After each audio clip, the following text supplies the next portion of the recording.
Ndugu zangu katika imani, habari inapokuja jambo ambalo muislamu anatakiwa kufanya, muislamu wa sawasawa mwenye akili timamu, habari yoyote sawasawa, habari hii umeikuta katika mtandao, miongoni mwa mitandao ya kijamii, sawasawa habari hii amekuja nayo mtu fulani au imeandikwa mahala fulani, na kwa kuwa kundi kubwa ambalo linaangamia katika kadhia kama hizi leo hii, na hasa zama hizi ambazo sasa dunia imekuwa wazi, namna ya kufikisha habari kumekuwa kwepesi kabisa.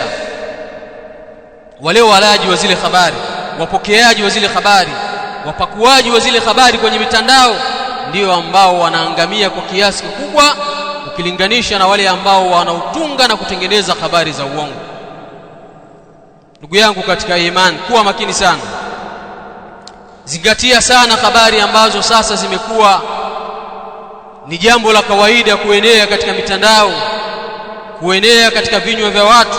Kuwa makini kuchukua habari hizi, kuzihamisha, kutoa mahala, kupeleka sehemu nyingine. Mambo makubwa mawili yatakiwa muislamu ayazingatie. Jambo la mwanzo, habari yoyote ambayo utakayoipata huruhusiwi kuikubali na kuisadikisha, bali dhana yako iwe ni kheri kwa yule ambaye umeletewa habari zake. Mathalan, amekuijia mtu anakwambia bwana fulani amefanya kadha wa kadha wa kadha. Wewe unayepokea habari hii, kwanza usiamini na kuikubali kwa asilimia zote, na badala yake umdhanie kheri yule ambaye anayesemwa kwamba amefanya jambo baya hilo, kwamba laalla fi khair fulani, namdhania kheri kwa hili, huenda lakini sina uhakika. Na kwanza umdhanie kheri muislamu mwenzako kwamba hili hawezi kufanya huyu. Hili ni jambo la mwanzo, na ukitaka kulijua hilo, Allah subhanahu wa ta'ala anasema katika Nur, laula idh sami'tumuhu dhanna almu'minuna walmu'minatu bianfusihim khaira wa qalu hadha ifkum mubin.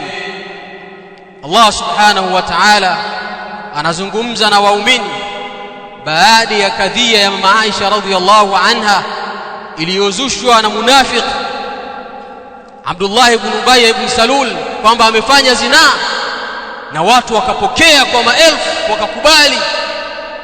Mji wa Madina ukatetemeka, hofu ikatanda kwa baadhi ya watu, na wengine wakishangilia na kufurahi. Allah akaliacha jambo kwanza ili wabainike wa kweli ni wapi na waongo ni wapi, waumini wa sawasawa ni wapi na waumini wasiokuwa wa sawasawa ni wapi. Baadaye Allah subhanahu wa ta'ala akasema, laula idh sami'tumuhu dhanna almu'minuna walmu'minatu khaira walmu'minatu bianfusihim khaira wa qalu hadha ifkum mubin. Kwa nini nyinyi waumini mliposikia habari hizi hamkuwadhania waumini wenzenu, waislamu wenzenu kheri, na mkasema kwamba habari hii ni ya uongo kabisa? Kwa nini? Allah akiwalaumu waumini ambao waliingia kwenye kadhia na tabu kama hii ya kupokea maneno ya uongo, wakawa wanafurahia kwamba kwa nini mlipopata habari hii hamkuwadhania waumini wenzenu kheri. Kwa hiyo tunajifundisha ya kwamba habari yoyote unayoipokea, jambo la mwanzo ni kutokuiamini, na badala yake ni kumdhania kheri anayezungumzwa kuhusu habari hiyo. Jambo la pili, kwamba hufai kuzungumza habari hiyo, hufai kunyanyua mdomo wako kuongea habari ambayo huna uhakika nayo, habari ambayo yawezekana ni ya uongo, ukaenda kuzungumza likaja kukukuta jambo la kufanya madhambi ya kuingia na wewe katika kusambaza uongo. Allah subhanahu wa ta'ala anasema, walaula idh sami'tumuhu qultum ma yakunu lana an natakallama bihadha subhanaka hadha buhtanun adhim. Kwamba kwa nini mliposikia habari hiyo ya uzushi na uongo kutoka kwa wanafiki wakishangilia, kwa nini mliposikia habari hizo hamkusema kwamba hili halituhusu, haifai sisi kulizungumzia, badala yake mkaanza kuliongelea? tena mngesema subhanak, ewe Allah umetakasika, kwamba sisi hatuhusiki na jambo hili na hatuliongelei jambo hili. Kwa nini watu mliliongelea? Allah subhanahu wa ta'ala akiwalaumu waumini ambao waliingia kwenye kadhia kama hii. Kisha mkasema hadha buhtanun adhim, kwamba huu ni uzushi mkubwa kabisa, hatuwezi kuongelea habari hizi. Haya ni mafundisho ya Allah jalla fi'ala, mafundisho ya Qur'an, kwamba unapopata habari hakikisha jambo la kwanza uiamini kabla ya kuisadikisha, kabla ya kuieneza, kabla ya kuitawanya na kuiandika. Na jambo la pili, haitakiwi kuzungumza jambo ambalo huna ujuzi nalo. Alhamdulillahi rabbil alamin, wassalatu wassalamu ala ashrafil anbiya wal imamil mursalin nabiyina Muhammadin wa ala alihi wa ashabihi ajma'in, amma ba'd. Ibadallah, enyi waja wa Allah, katika hadithi ambayo inapatikana katika sahihi Muslim, Mtume sallallahu alaihi wasallam anasema kafa bil mar'i kadhban an yuhadditha bikulli ma sami'a, yatosha kuwa mtu ni muongo atakapokuwa anaongea kila anachosikia. Inatosha kuwa mtu huyo ni muongo. Yani ukimwona yoyote, awe ni rafiki yako, jamaa yako, ndugu yako, mwanao, mzazi wako, kila anachosikia anakijua, kila anachosikia anazungumza. Kilimo anazungumza, siasa anazungumza, dini anazungumza, biashara anazungumza, uvuvi anazungumza, kila kitu anajua. Yatosha kusema kwamba huyu ni muongo, wala usiwe na shaka na hilo. Tunajifundisha nini? Tuache kuzungumza sana. Kwenye kuongea sana unaongea uongo. Huwezi kuwa Muislamu ambaye unajielewa ukawa kila jambo unataka utie maneno katika jambo hilo. La shaka utaingia katika uongo na utaingia katika madhambi mbele ya Allah subhanahu wa ta'ala. Bali Mtume sallallahu alaihi wasallam anasema man kana yu'minu billahi wal yawmil akhir, yoyote ambaye anamwamini Allah subhanahu wa ta'ala na anaamini siku ya mwisho, faliyaqul khairan aw liyasmut, aseme khairi au anyamaze.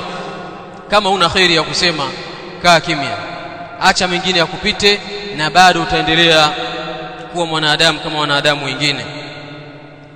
Kadhalika Allah subhanahu wa ta'ala akionyesha adhabu ya yule ambaye anazungumza habari asizozijua, anasema Allah subhanahu wa ta'ala talaqawnahu bi alsinatikum wa taquluna bi afwahikum ma laysa lakum bihi ilm wa tahsabunahu hayyina wa huwa 'inda Allahi 'azim, kwamba talaqawnahu bi alsinatikum, mlipopokea zile habari za uongo kwa ndimi zenu, wataquluna bi afwahikum, na mkawa mnazungumza kwa vinywa vyenu zile habari za uongo, kwamba umesikia bana fulani kafanya kadha wa kadha wa kadha, umesikia?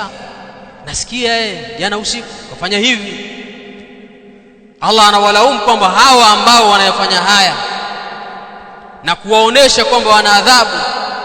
Anasema mlipopokea habari hizi kwa ndimi zenu, wataquluna bi afwahikum, na mkazizungumza kwa vinywa vyenu, ma laysa lakum bihi ilm, kwa vile au kwa yale msiyoyajua.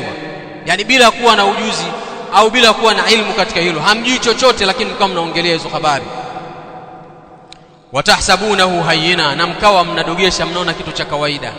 Na hili lipo kwa baadhi ya watu, akikaa na wenzake ni kuongea, anaongea uongo, na watu wanacheka, wanafurahi wakiona ni mambo madogo.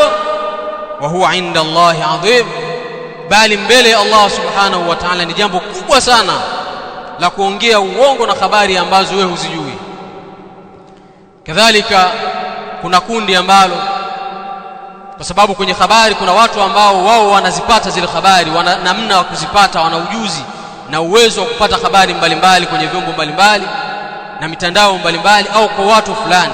Alafu kuna wale ambao habari hizi hawana uwezo wa kusifikia. Kazi yao ni wakisikia wanafurahi, wanapenda, basi anakuwa anakwenda huku na huku. Kuna nini? Kuna mpya gani? Allah subhanahu wa ta'ala anasema innal ladhina yuhibbuna an tashi'a al-fahisha, hakika wale ambao wanapenda uovu uenee, fil ladhina amanu, kwa wale ambao kwamba walioamini, kwa waumini, kwa waislamu.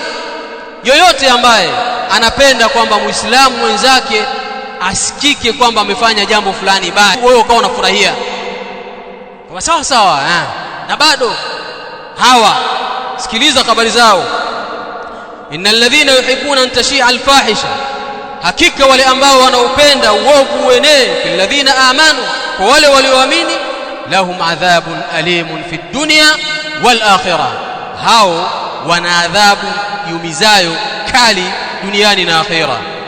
Wallahu ya'lamu antum la ta'lamun, Allah anajua zaidi na nyinyi hamjui chochote.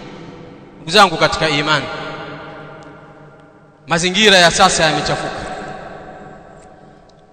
Usidhani wewe habari inayokuja kwenye grupu la WhatsApp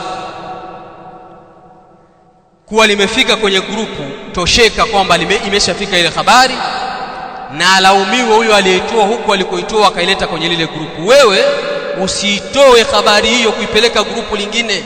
Haya ni makosa ndugu zangu katika imani. Tunaingia kwenye makosa tukaona kwamba ni jambo la kawaida, na wengine wakidhania kwamba na mimi ninalifikisha hili kwa watu walijue. Ulama wanasema hata kama utakuwa umelihamisha na wewe jambo ambalo linaonesha muislamu mwenzako kateleza, kafanya dhambi fulani, kafanya jambo fulani baya, ukadhani unahamisha kwa watu wengine walijue, elewa ya kwamba na wewe unaingia katika makosa ya wale ambao wanaeneza habari za uongo. Kadhalika yule ambaye amekuta mahala kwenye grupu sasa hawajui chochote, kazi yake ni kwenda kutafuta mbali kabisa, alafu anazileta kule anaweka kwenye grupu, anaonekana yeye ni mtu wa habari, na watu kwenye grupu wakitaka habari mpya wanamuuliza yeye. Subhanallah, tutosheke na zile habari ambazo zinakuja, na ukizipata zithibitishe. Hakikisha kwamba habari hiyo ni ya kweli, na ikiwa kuna maslahi ya wewe kuichukua kumuonesha mwenzako, uifanye hivyo kwa maslahi hayo. Lakini kuchukua habari mujarradi tu umeipata kwenye grupu na wewe unarusha, wengi wameingia katika makosa na mwisho wanaishia katika majuto na kujutia kile ambacho wamekifanya kwa kuwakosea waislamu wenzake.